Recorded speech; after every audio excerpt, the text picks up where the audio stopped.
There is a love unconditional.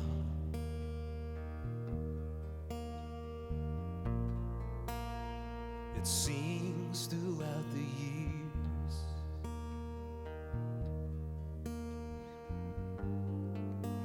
One love that washes over you.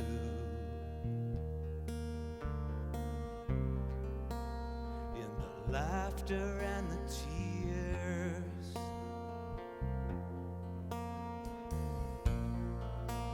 Like the beauty from a mountaintop.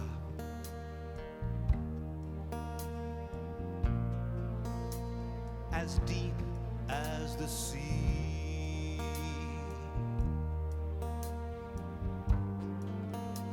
As grand as the universe. A simple harmony. You are the strength when I'm weakest. You are the eyes I see with. When I fall, you lift me up.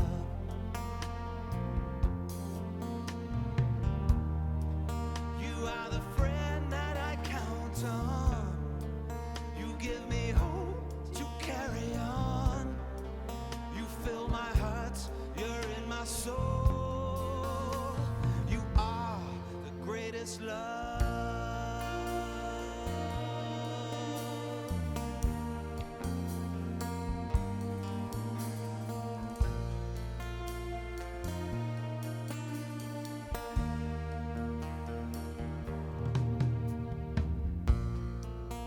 When I pray, you come to me.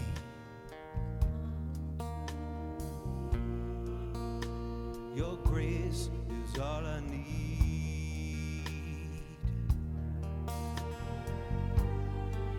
I give you all I have to give. A love that feels so free.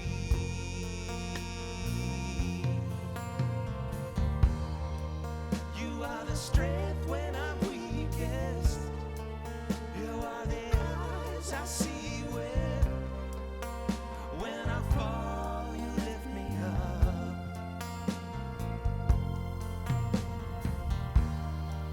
You are the friend that I count on. You give me hope to carry on. You fill my heart, you're in my soul. Yes, you are. You're the dream, I'm the dreamer. You're the song, I'm the singer. You're in the song, the moon, the stars. Yeah. And as I give my life to you, and all the good that comes through you, you fill my heart, you're in my soul.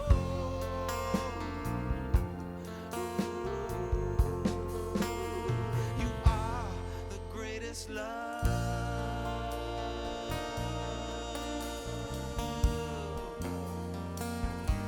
The greatest love.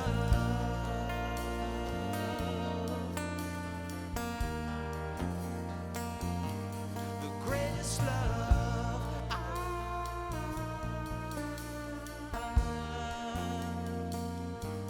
The greatest love.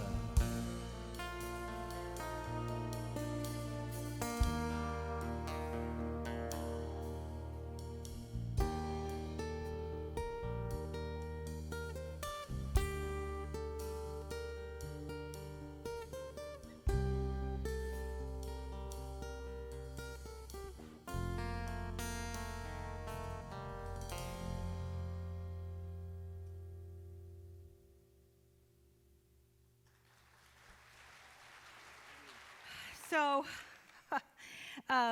today's talk is playing with possibilities. We're still into the whole idea of possibilities, the art of possibilities. I've been inspired by this book. And I'm going to start by reading you a story from it. Ooh. Okay, so 10 years ago, I prayed for somebody's eyes, and I didn't have to wear readers. Well, that was 10 years ago. Now, somebody tell me to pray for them so I can heal my eyes again. Anyway, 2 prime ministers are sitting in a room discussing the affairs of state. Suddenly, a man bursts in a fury, shouting and stamping and banging his fist on the desk, and the resident prime minister says, "Peter, kindly remember rule number 6. Whereupon Peter is instantly restored to complete calm, apologizes, and withdraws. The politicians return to their conversation only to be interrupted again by a hysterical woman waving her hands wildly, her hair flying. Again, the intruder is greeted with the words, "Marie, please remember rule number 6. Complete calm descends upon the room once again as she withdraws, gives a bow, and apologizes. When the scene is interrupted the 3rd time, the visiting prime minister addresses his colleague and says, "My dear friend, I've seen so many things in my life, but never anything this remarkable. Would you please be willing to share with me the secret of rule number 6? "Very simple," replies the resident prime minister. "Rule number 6 is don't take yourself so blank, blank, blank seriously." "Ah, this is a church." "Ah," says his visitor, "that's a fine rule." After a moment of pondering, he inquires, "And what, may I ask, are the other rules?" "There aren't any. There's only rule number 6. Don't take yourself so seriously. Don't take yourself so seriously. Don't take yourself so seriously." The problem is sometimes we hardly know we're taking ourselves seriously. We just think we're expressing ourselves. But you all know when others take themselves too seriously, don't you? So if others take themselves too seriously, most likely you are too, at times. And seriously, oh dear, it really hurts. It comes from over-responsibility. It comes from knowing that this is important. This is really important. Does this look open and receptive? When we take things seriously, we have a tendency to, okay, so everybody think of something that you take seriously and be in your body taking it seriously. And somebody just grabbed their stomach.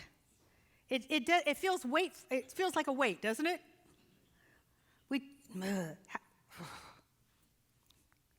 There's something about it. It's not exactly freeing. And since the body and the mind and the spirit are connected, when the body is crunched up, it's very difficult for the spirit to inform the mind and then the body about how to change. So today's talk is about how do we handle a hurt, fulfill a need, or pursue a dream without getting all serious about it. Because sometimes people have heard don't take things seriously and then they don't play. They just don't play. The way to get out of it is just not, I'm just not going to, I'll just see what comes. I'm just going to see what happens. Just going to let it flow. I'm going to go with the flow. Do you know the only thing that goes with the flow that's living is a dead fish?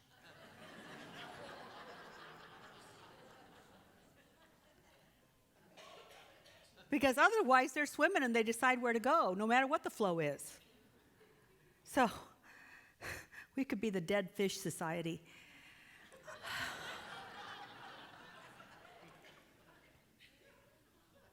Except we're not. We are the how to live beautifully society. How to live fully society. How to make this day exquisite society. Because every religion that you could turn to or hear about or be inspired by were all teaching one thing, and that was how to live exquisitely in the here and now. Now, some people couldn't understand how it could be here and now, so they made all of the teachings about a future date, but none of the teachers, none of the main messengers ever meant future date. They meant here and now. So here and now, how can I live peacefully? Here and now, how can I move toward my dream? How, here and now, how can I heal my body of affairs here and now? How can I have the things I need here and now? And how do I do that without taking things seriously? So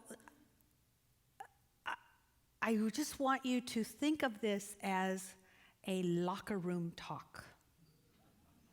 We are at halftime. We are in halftime because you've been around forever. You've always been, you'll always be.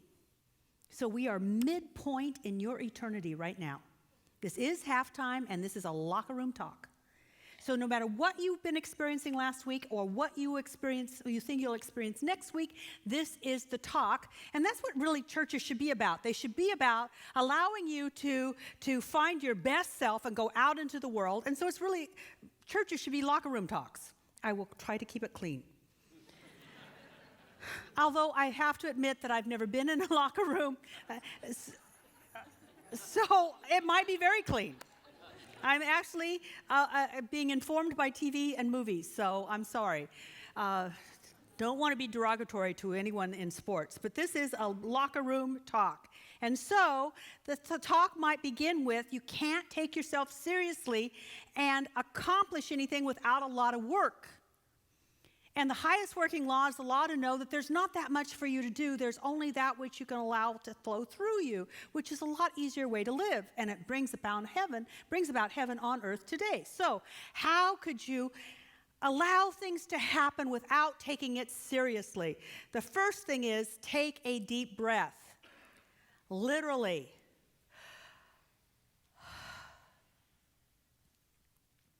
And take a lot of them if necessary. When you find yourself taking things too seriously, getting too wrapped up in things, being too responsible, then breathe.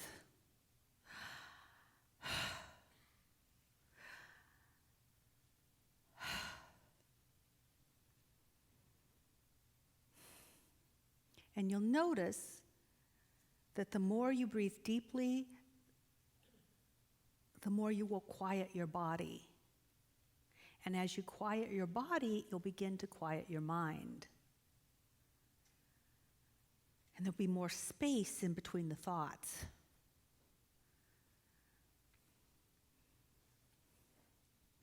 How many of you know that you can be reactionary? This is a good practice.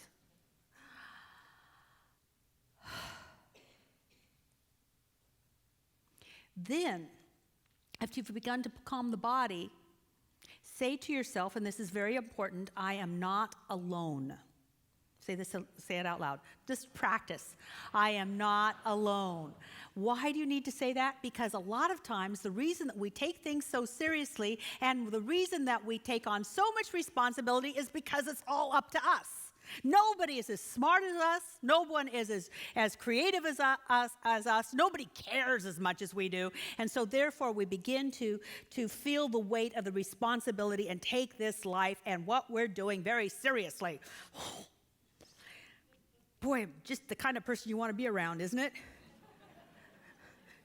So it's important to take a deep breath and say, I'm not alone. Now, how can you say you're not alone? Because you actually might be physically alone, but we are here to remember that we're not alone. So I want to give you an analogy of one I used in some classes, and I try to remember this myself.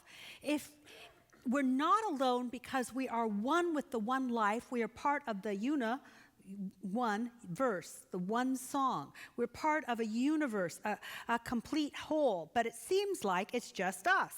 Seems like it's just me. Seems like it's just you. And that's because we identify with the expression instead of the substance. So as the wave shows up, and who knows where waves come from? Isn't it amazing? All of a sudden there's just a wave. Like you're out in the middle of the ocean on a boogie board, and then all of a sudden this wave comes up. Where'd that wave come from? Or you're sitting on the beach, and here comes a wave, and then comes another wave. And they seem like individualistic waves. It's a wave. It has expression. It has form. It has style. It seems like a wave, but it's not a wave. It's an expression of the ocean. And so too are all of us. We seem like we're individual, like we're separate, but we're an expression of the oneness. And so the more we breathe, the more we take little breaths, and then we pause, the more we can sink down below this individual expression and begin to feel that we're connected to something, that we're not alone. So it's not a platitude, it becomes a reality. We're not alone. We're not alone.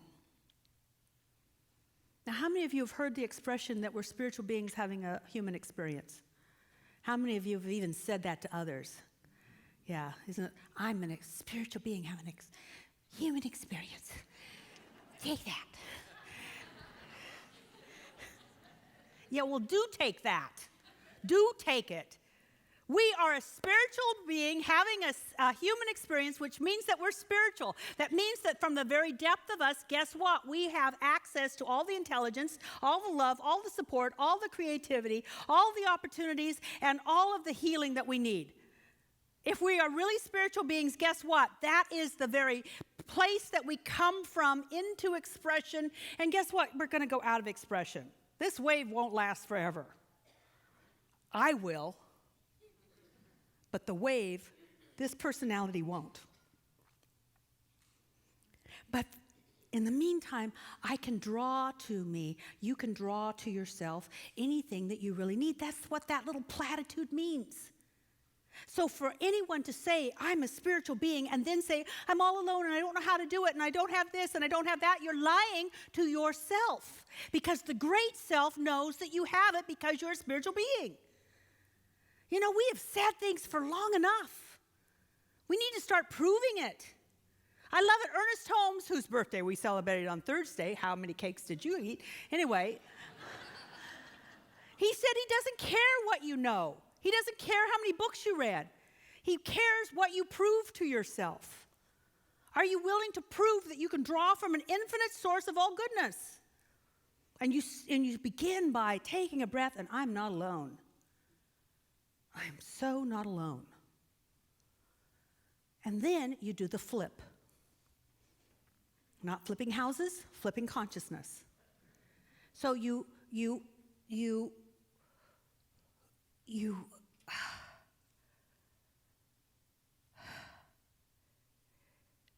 from that place of knowing that you're a spiritual being, you know that you can recreate that which you have created. And if you're feeling stressed, if you're feeling serious, if you're feeling the weight of responsibility, then you can flip that. So who in this last week has been very serious about something? Okay, great. I love it. Okay, Miss Sherry, when you felt real serious about something, what was your experience? You're right. Oh, I love this.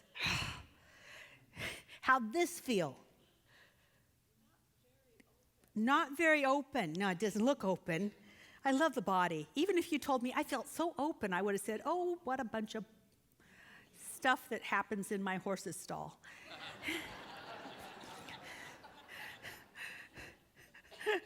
I'm a farm girl. I can talk like this. Okay, so now, what do you? So this feels closed. What else? Isolated. Not creative. Well, it's hard to be creative this way. All right. So what flip? What do you want to experience? Freedom. Creativity. Doesn't this look more creative than this? Body never lies. You should talk to yourself in the mirror, really. And say, I love myself, I love myself, I love myself. Oh, I guess I don't. Okay, so you want to have freedom and creativity. Anything else? You want ideas, which was what you said. You don't feel very creative. So you want freedom, creativity, and ideas. And the ideas are for what? We're good. All right. So this is when you use your spiritual toolbox. You use the spiritual toolbox. You say, I'm experiencing this. I want to experience that. You get the flip. You get to flip it by using your toolbox. Now, and I would say pray. For those of you that have been through any of our classes, then take out your Beyond Limits or your treatment meditation workbooks and pull out the formula, if you want to do a formula, and start to shift now. How many people, when you're in a bad mood, pray immediately? A few of you. It's difficult to go to heaven if you're not going to take the steps to open the door. We could be in heaven today. Jesus said it to the thief that was going, oh, sure, I was really a bad guy. I just didn't like myself too much. I did some wrong things. I'm really sorry about it. And Jesus said, oh, you'll be with me in paradise. Which is, oh, get over yourself. Stop it now. We can get over ourselves. Why, these tools, whatever, no matter what you use, whether you use transcendental meditation or affirmative prayer that we teach, or visualization and treasure maps, whatever you use it. It works if you work it. And so here I guess I am. This is a locker room talk. Work it. Next week, I want more people standing up saying good things are happening. Work, work, work. Really? It's all theory till you prove it. And I dare you to prove it. I dare you to look something in the eye and flip it. Because I know that this stuff works. Otherwise, you're just coming to this church because, oh, they're inclusive. Oh, Kathianne's funny. Oh, it wasn't so funny today.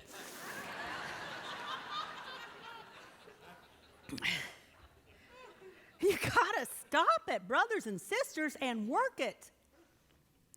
So, Sherry, who's in Where Journey, would say something like, there's one life, that life is God's life. That life is perfect, and that life is my life now. And that life is free. There is absolutely nothing that hinders or encumbers the life of spirit, and I'm spiritual.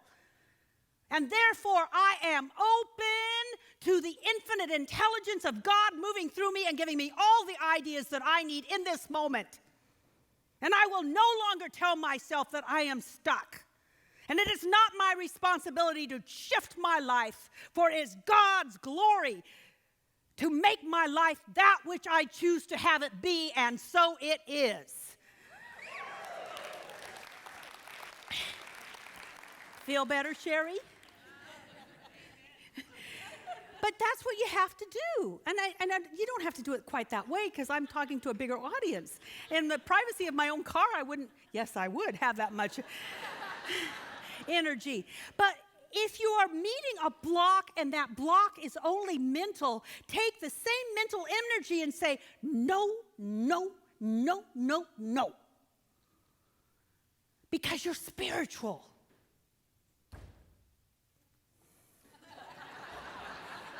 That was somebody who wants to be mental. They just left. You're spiritual. You come from spirit. You will return to spirit. And you are free, and you are cared for by the very nature of your real nature. This is a locker room talk. Last week Sherry played a little bit, I can't. Okay, locker room talk. This is midpoint in your eternity. Now get out there and say you can. That's what church should be about. Because heaven is supposed to be about today, right now. And the only thing that gets in the way of us in heaven is our own perception that somehow we have to do or be something that we were not created to do and be.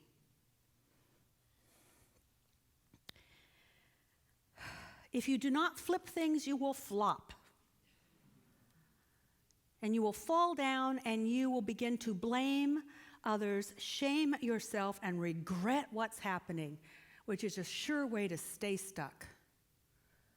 Because all of a sudden you are a victim, and victims are not blessed.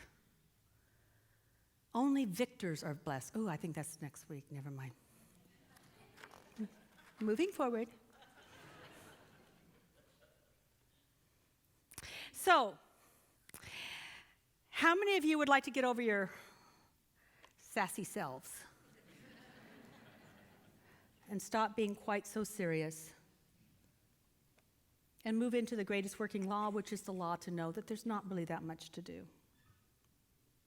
If so, then here is how to move towards your dream, fulfill your needs, and heal your hurts without being so serious about it.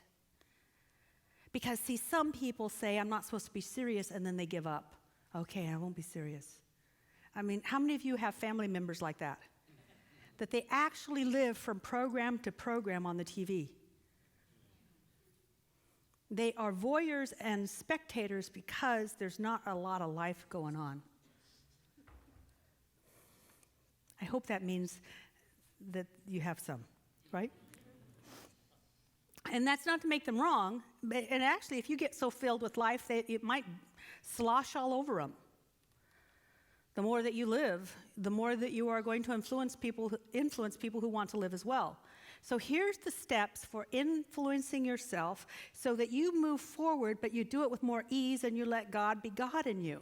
First, use your imagination to create possibilities. Use your imagination to create possibilities. Einstein said, imagination is more important than knowledge. Imagine it, imagine it, imagine it. Imagine it. There's a book in the bookstore, at least I hope it's in the bookstore, and it's called Imagine. It's not Imagine, it's called What If? What if up? What if everything went well? Imagine that it went well. In some religious science churches, it's called visioning. It's what we do around the new year. We ask for a download of an intention. We ask for something that we could grasp and gain awareness of. Instead of looking down and fixing, we go, ooh, what's this? Look at this. Does this look receptive? When stuff's going on, do we get receptive? I wonder how this could happen. I wonder how this would turn out. I wonder how we would do this. I wonder. Imagine it.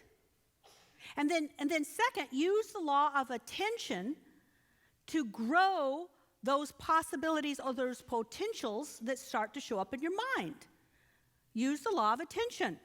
The law of attention says that whatever you give your attention to increases. Oftentimes we give our attention to what's not working and my responsibility, and it's not happening. And then we get it's not working and it's not happening more and more and more and more. When I fell into this accidentally way before I found metaphysics. I was 20 years old. I had gotten married. It was a really bad decision. He was not bad. He was not wrong, but I made a bad decision because I made the decision for the marriage based on things I shouldn't have made the decision to get married about. I got married for the wrong reason. Anybody been there? And for some reason, by the grace of God, I figured it out fairly soon. But then I was stuck because my family, my religion, and my culture and my society did not believe in divorce. Nor did I know of any way that I could support myself if I was by myself.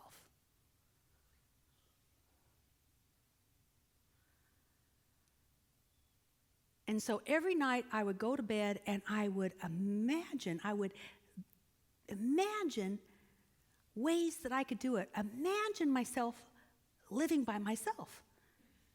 I would imagine this opportunity and that opportunity. I imagined it. I did not imagine being there in 5 years in that marriage. I imagined myself free. I imagined it. All of my attention went to it. And pretty soon, that imagination and that attention started to change me so that I had the courage to step out. I was 20 years old. No one was for it. And I did it because what I imagined shifted me. Are you willing to imagine yourself well or with someone or having the business you want? Or let's just say, how are you willing to imagine the world working? See, what we imagine now and where our attention is now is how it doesn't work. Somebody's got to begin. Someone has to begin the process of imagining a world that works for everyone. To begin to think that we can actually make a difference, you've got to start somewhere. And you imagine it, and you entertain it, and you go over it, and you go over it, and you go over it. Until something starts to shift in you, and it starts to dream you.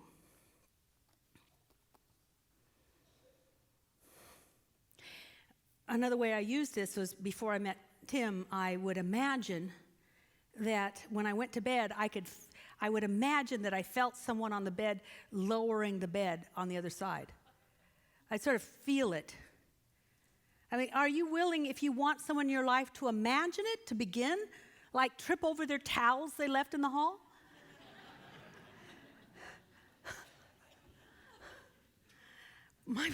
Actually, my husband would never leave a towel in the hall. But he must have imagined it.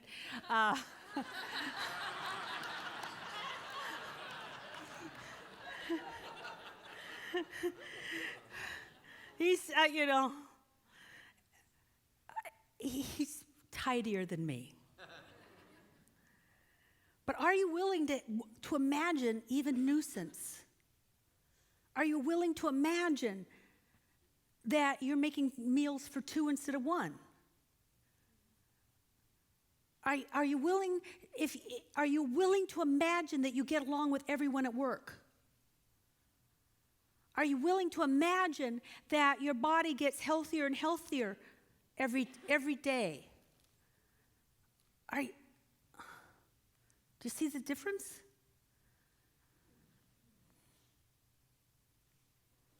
After you imagine it and you keep your attention on it,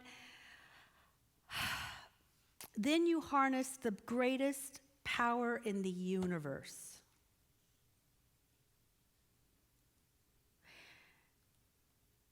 So that what you imagine can come about more quickly. Because you're no longer in resistance.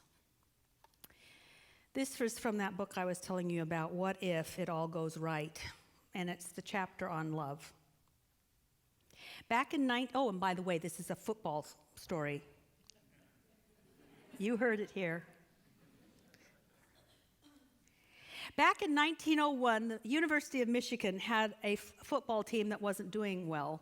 So they fired their coach and hired a quiet, unassuming man named Fielding Yost.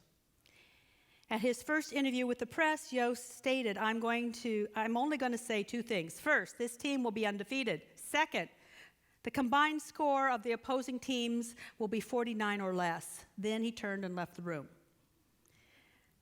Whoa. Back in the locker room, the team protested. Coach, you're setting us up for being a laughing stock in football. According to legend, the coach then looked at his players and instructed them, take off your uniform and the gear and stack it in the corner. Then he walked to the blackboard and you wrote down one word. When you understand what this word means, then you can retrieve your uniform and gear and play on my team. That year, Michigan was undefeated. The word on the blackboard helped. Yost's team outscored the opposition 550-0. That word led them all the way to the Rose Bowl, where they beat Stanford 49-0. That word built a team that would remain undefeated for the next 4 years, 5 years of undefeated score.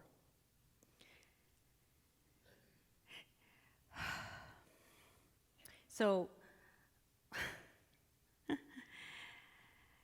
do you find it necessary to roll your eyes in order to say what really is on your mind? What do you think the word on the board was?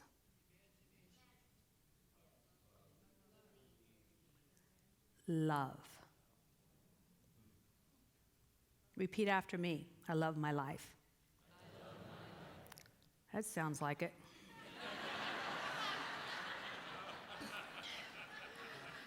So here's a little hint.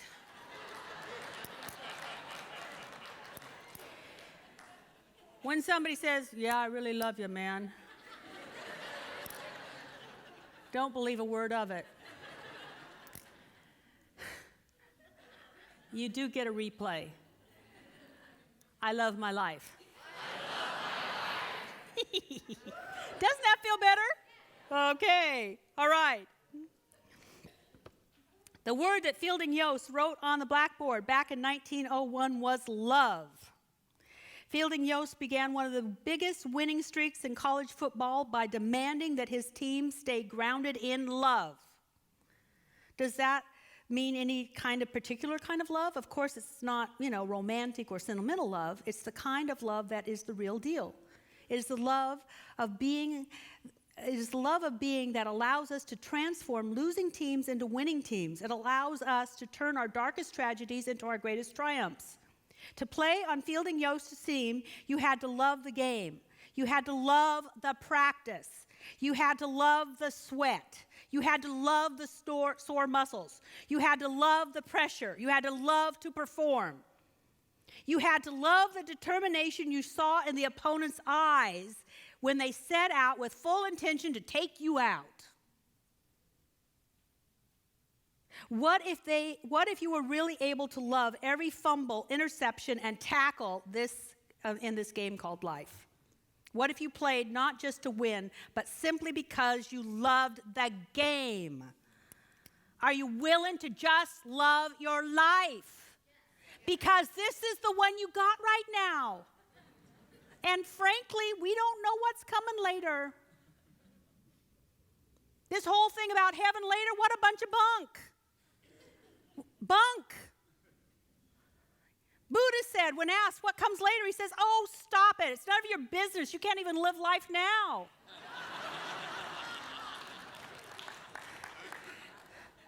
This is the game. This is the moment. You've got to love it. So if you're moving forward, you've got to love the obstacles. I've had two major medical things. Opportunities. Didn't seem like that when the diagnosis happened, but I guess it was. And by the grace of God, maybe because I was grounded and I knew I was spiritual, something came up in me and I loved the condition. It wasn't a conscious choice. I'm not that smart. But I will say what worked, and that something came up in me and I loved the condition. And both times they just dissolved away. We don't know what will happen if we just love. Somebody's bugging us, love them. Put on Facebook, there's two types of people that you will ever encounter. Those people who love you and those people who teach you. So if they're teaching you, love them. If the situation's happening, love it. Love it, love it, love it. Because it's a power. And it is the fulfillment of the law. Everything you know about how mind works is fulfilled when you love something, because then you become one with it, and what you're one with must bless you back. What you love must love you.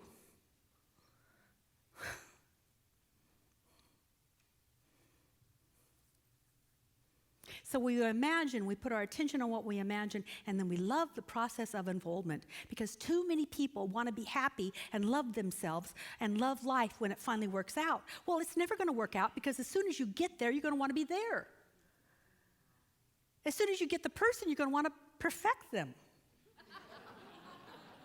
As soon as you get the job, you're going to want to show them how great you are, but they may not understand that. Stupid people.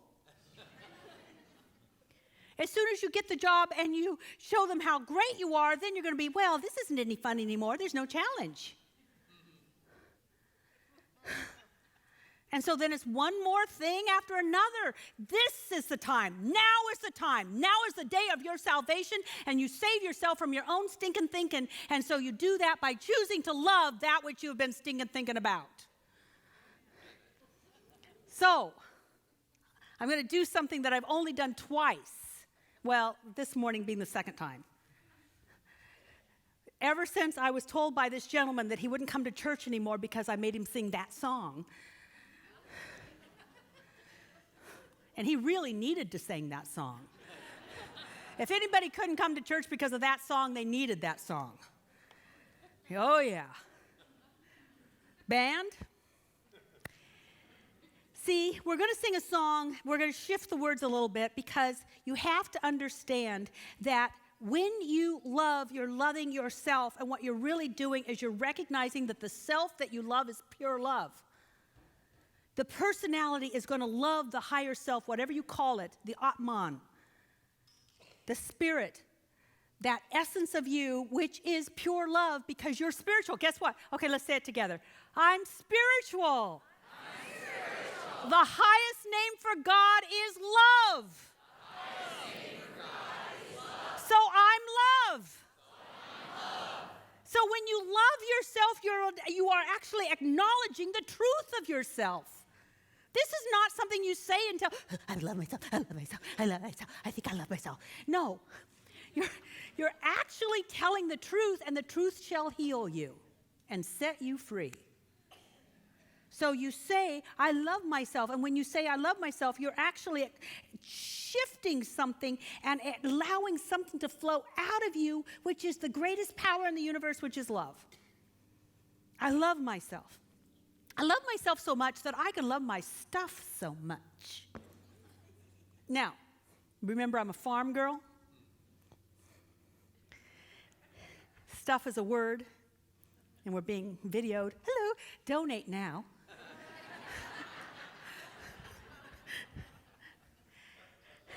But some stuff is really that other word, isn't it? Anybody who has some of that other word in their life? It just seems stuffy.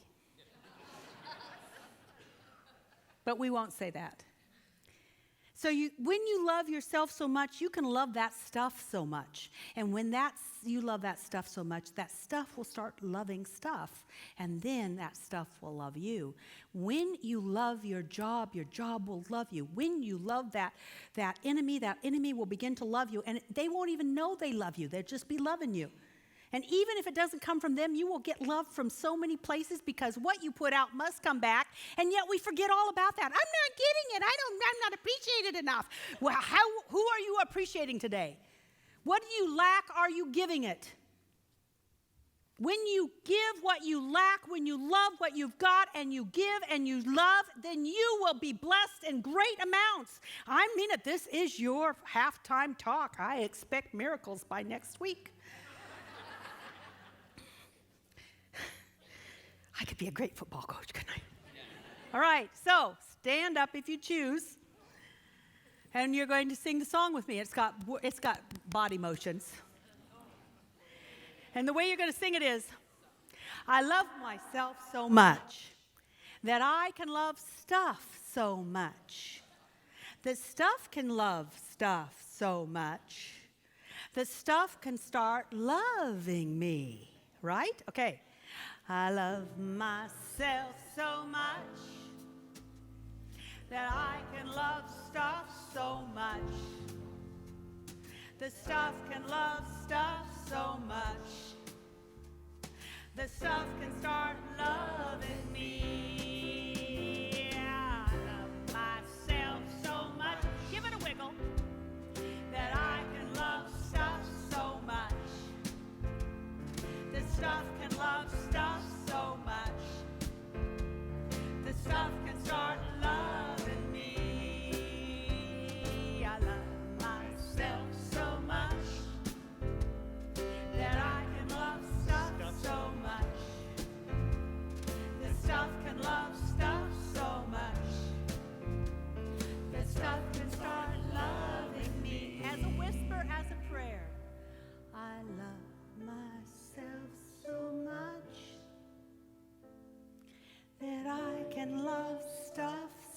much.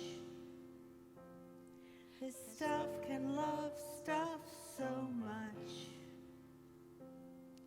This stuff will start loving me. And so I speak this word. I speak this word that we are now being opened up by the power of love to see ourselves as we've never seen ourselves before, as spiritual beings, drawing from an infinite wellspring of all good. What we need is already available to us because we sink down into the very bedrock of our being and we draw up from the infinite well all of the love and the intelligence and the power and the creativity and the ideas and the opportunities that we need. And I give thanks that that drawing up heals the body, heals the mind, heals the emotions, heals the body of our affairs, heals our relatives and our ancestors and everything else, and spirit shines. To God be the glory, and so it is.